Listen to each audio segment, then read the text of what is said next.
entertainment is the green zone, which can be found on the screens in front of you. From the greenery of my home to the vast mysteries of the great outdoors, there's so much in this natural world to explore. And if you have something green to share, let me know in the comments below. Hey Firebirds, welcome back or welcome to the HeyEunziverse. Today's video is another episode of the Green Zone, specifically our second species spotlight. I wanted to go about this one a lot differently than the first video that I did to hopefully make it more interactive and less scripted. This series is dedicated to species that I currently have in my collection that I want to give shoutouts to. So as you would have seen, this spotlight is dedicated to my begonias. And also just a heads up that my dog is going to be snoring in the background of this whole video, so I'm very sorry about that. Anyways, begonias are native to subtropical and tropical climates such as South America, Central America, some parts of Africa, and Southern Asia. There's over 2,000 species of this flowering plant, distributed into 8 major types. But in the houseplant community, the terms you'll hear most often are Rex begonias and cane begonias. Cane begonias grow upright and they have tough stems. They'll usually need to be staked up a pole or trellis as they grow, and they also have a popular hybrid subcategory called angel wing begonias. Rex begonias, on the other hand, have rhizomes, which are modified plant stems that run underground and put off new roots and shoots. Because I've heard that Rex begonias are pretty fussy and harder to take care of, and their foliage, while beautiful, doesn't appeal to me as much, I don't own any of those. Instead, I'll be sharing 4 cane begonias with you. Okay, so I'll be showing these in order of when I acquired them, starting with this Begonia Looking Glass.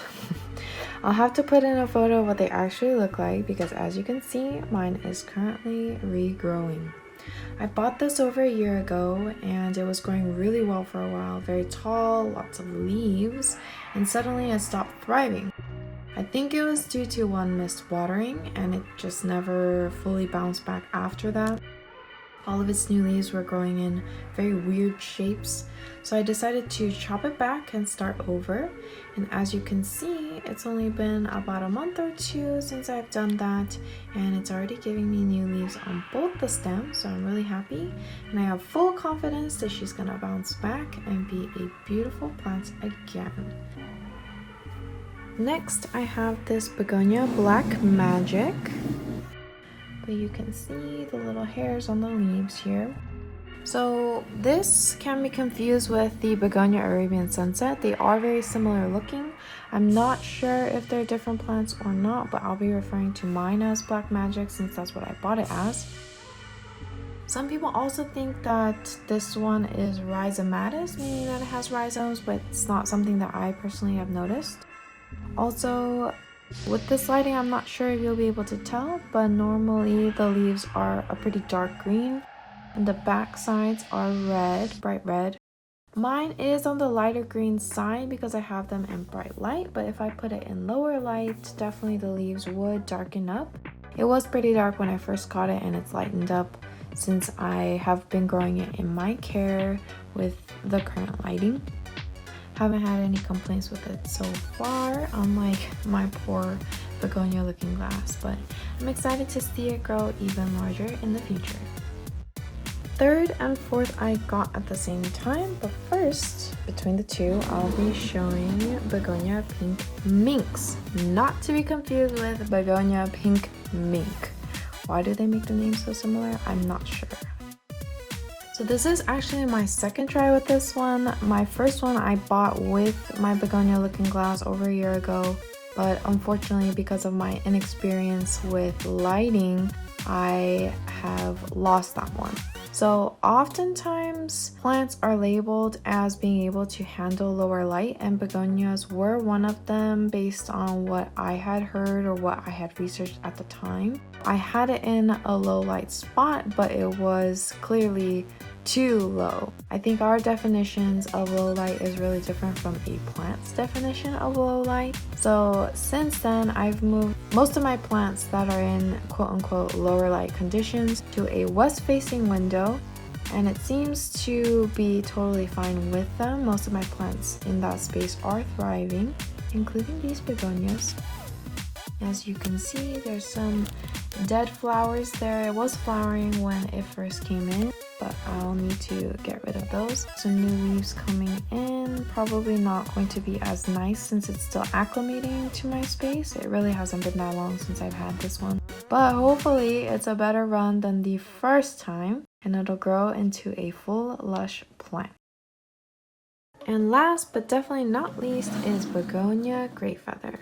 I'll try to get in close so you can get a feel for the texture and the color. It also came with some emerging new leaves, so I was very happy to see that. And I haven't gotten new leaves after these ones, but hopefully soon. But I heard of this begonia for the first time while watching Wild Fern here on YouTube. Fern had gotten a cutting, I believe, from Charmaine, who's Unplanned Parenthood here on YouTube. And I was really interested because she was comparing it to the Philodendron verrucosum, which is a plant that I'll probably never have because it's high maintenance and has an affinity to pests. But she was saying that if that philodendron was a begonia, it would be Begonia Grey Feather. So even though I was hesitant because I feel like I haven't fully cracked the code on begonias yet, I decided that I really wanted to give it a shot. And it really has not disappointed. I can't wait to see it grow into a full bushy plant. But for now, this is what she looks like. To end this video, I wanted to talk about these propagations that I have going, as well as some final care tips based on my own experiences.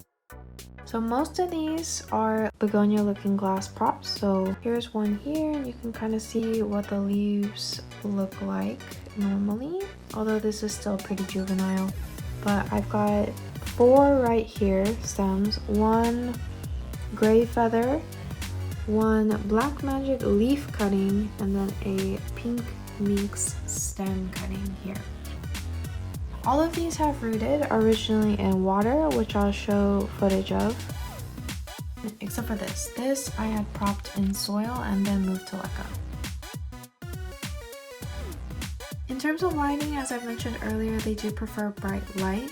So I keep mine in a west-facing window that gets bright morning sun and bright early afternoon sun, but by about 3 p.m. I'll close the blinds and they'll avoid any direct sun during the hottest parts of the day. I haven't experienced any burns or crisping due to heat with this situation, so I believe that they're doing just fine. Now, in terms of watering, all of my plants that I have are planted in leca, which are these little clay pebbles. They absorb the water and hold on to them for a while, but not as much as soil, which I find works much better for my personal watering habits. I tend to be an overwaterer. So you definitely want to stay on top of watering with begonias because they do like to stay moist at all times, but not soaking.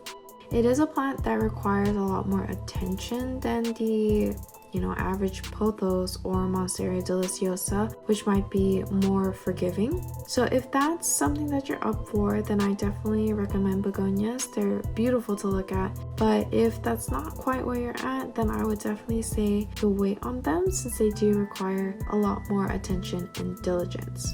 With leca, it's an inorganic substrate, which means it doesn't have any nutrients in it. So when it comes to watering and when it comes to fertilizing, I do them hand in hand. So I personally use liquid dirt, which is a plant food that you can mix into your water, and I use it with every watering, and that seems to work well for me personally. So that brings us to the end of this video. I want to thank everyone so much for watching, and I hope you have fun learning together. If you have any begonias in your collection or that you want to add to your collection, let me know in the comments below. I would love to hear from you. And I want to wish everyone a very, very happy Halloween.